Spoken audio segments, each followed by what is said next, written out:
Je m'appelle Michel, j'ai 75 ans et je suis à Villeparisis depuis 20 ans. 20 ans maintenant.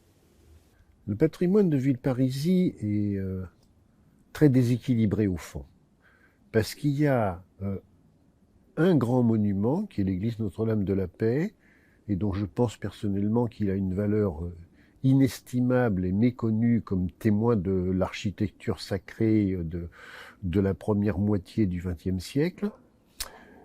Et puis après, il y a à la fois très peu de choses et des choses très très émouvantes.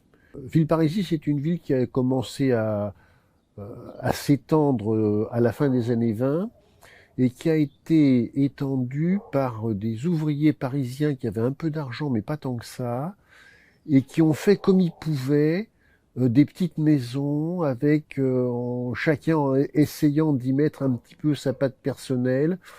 C'est rarement réussi, mais c'est très émouvant parce que ça, au fond, ça témoigne de la culture populaire de cette première moitié du XXe siècle.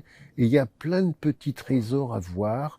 Bon, ça fait pas une visite, ça fait pas venir les touristes, hein, ni les bateaux de croisière, mais on sent flotter l'âme des gens.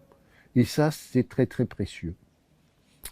Bon, après, il y a des ruines, quelques morceaux de vestiges de châteaux. Il y a une villa gallo-romaine qui serait à fouiller, ça n'a jamais été fait. Il y a des...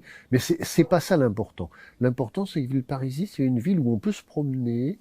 Et contrairement à ce qu'on pense, c'est pas des quartiers pavillonnaires de cités dortoirs. Ça, c'est quand on regarde pas. Quand on regarde, il y a plein plein de petites choses à voir et on s'en lasse pas. Et encore, c'était beaucoup mieux il y a une vingtaine d'années quand il existait encore les premières cabanes. Il reste deux ou trois cabanes. Mais les premières cabanes qui ont été construites par les gens qui avaient acheté un bout de jardin, et il y avait des cabanes en planche, on en voit encore, mais très peu. Bon, euh, ça n'avait pas d'intérêt de les garder. Mais c'était assez émouvant à voir. Ça, on l'a perdu.